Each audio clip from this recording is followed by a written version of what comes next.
Karate is known for its repertoire of kicking techniques. Dynamic and powerful, they are, however, difficult to perform effectively. For the unskilled performer, a badly executed kick can result in a successful counterattack by, and defeat at the hands of, a more experienced exponent. The Chinese martial arts methods upon which karate is based contain few kicking techniques, and are therefore commonly referred to as Chinese boxing.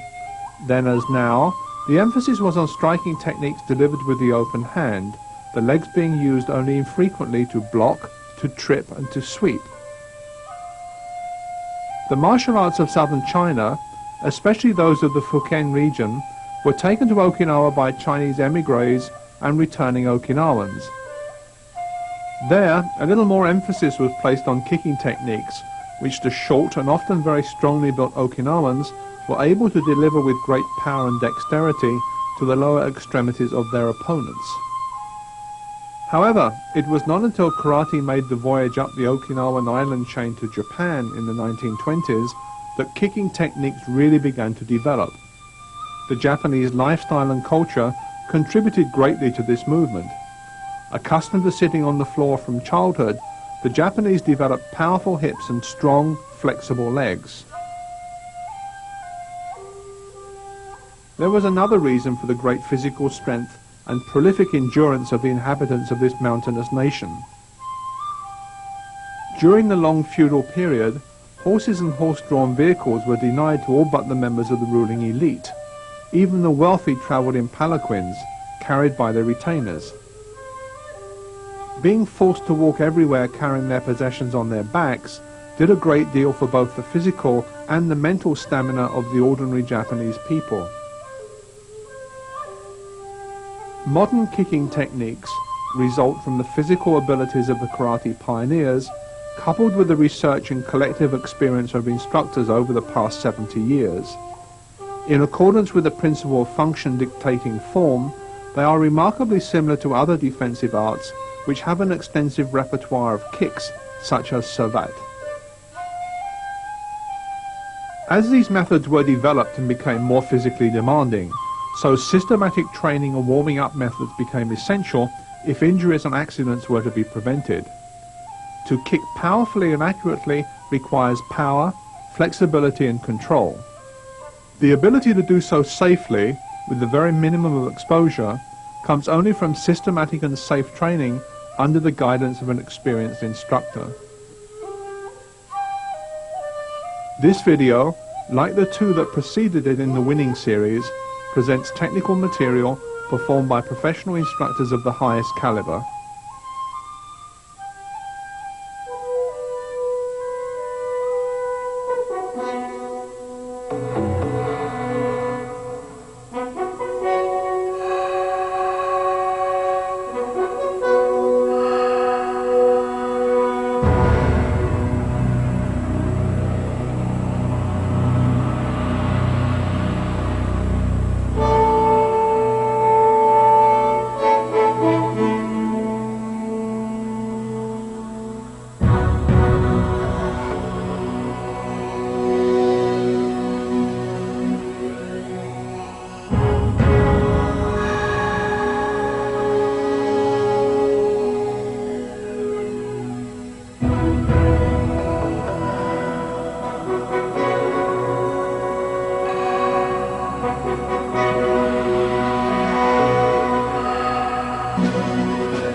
To avoid injury, the body must be carefully prepared for training.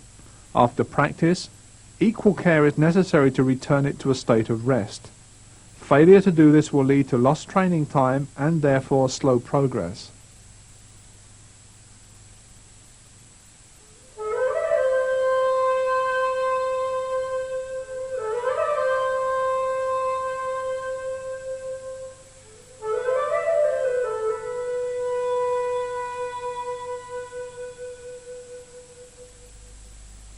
Without raising your body or leaning backwards, close with your opponent by pushing your front knee forward to keep your body over the supporting leg.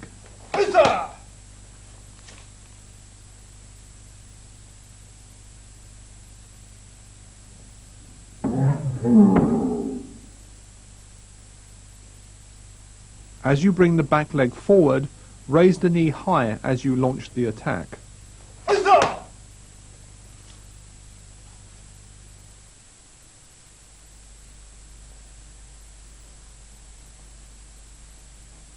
Snap the kicking leg back fast after you make contact. Do not raise your shoulders or move your hands as you thrust your hips forward into the kick.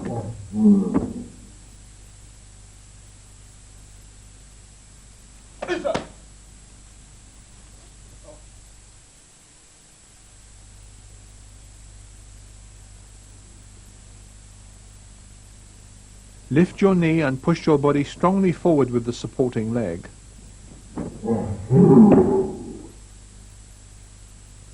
Maintain the same body posture while moving and kicking.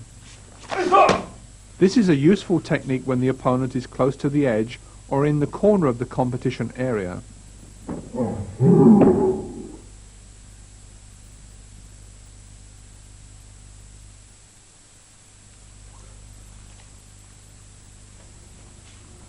Drive the body forward using the knees. It's important while kicking to keep the posture and the body height the same at all times.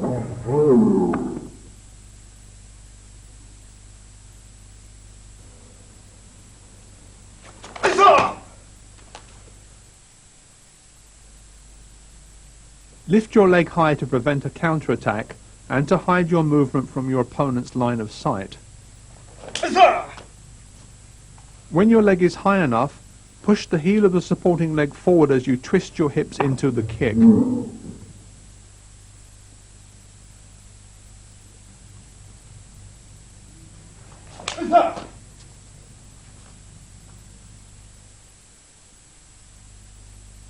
Turn the heel of the supporting leg fast as you start to move, so the hips rotate powerfully into the kick.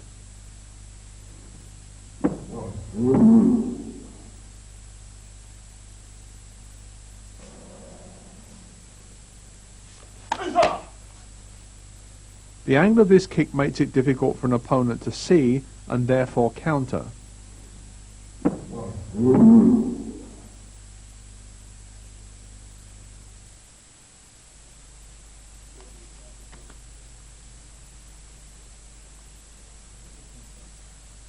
Raise your knee in front of you as you start to kick. This will help prevent a counterattack. Maintain your posture and angle of attack.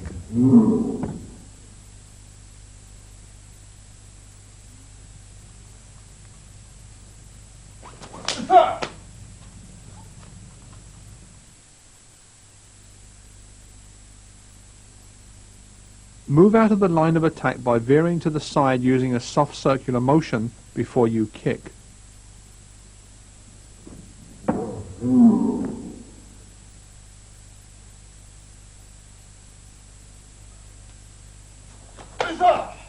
A sharply angled movement here, instead of a circular one, would warn your opponent of your intentions.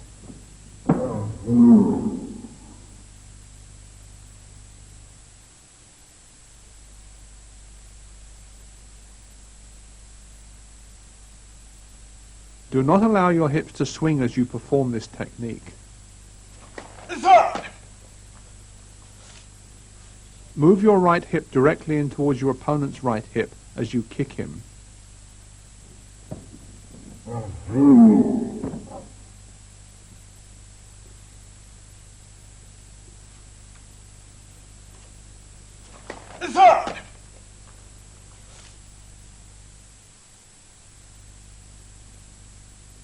The success of this sort of kicking technique depends almost entirely on the correct positioning of the kicking leg.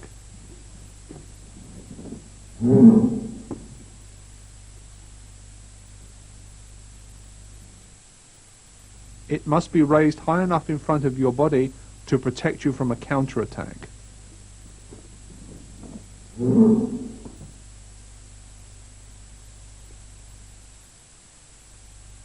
If the leg is raised to the correct position, both moashigeri and kakegeri can be performed from the same starting point.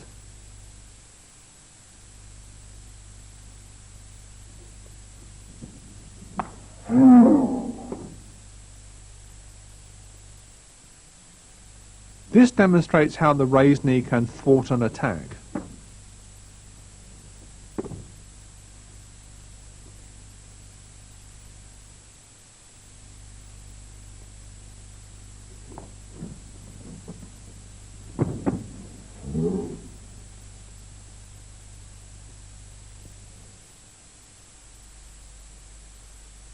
Lift up your knee as if you were performing moashigeri, then turn the hips fast to speed the foot to its target.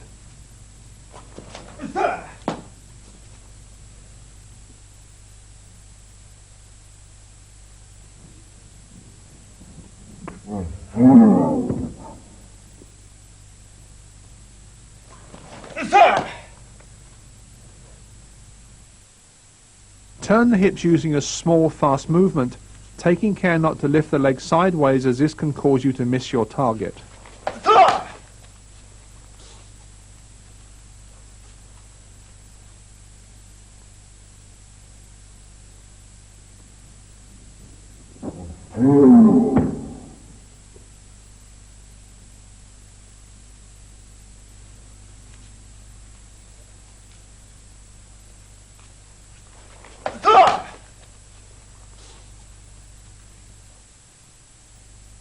Cross one leg over the other as you step in to perform this long distance technique.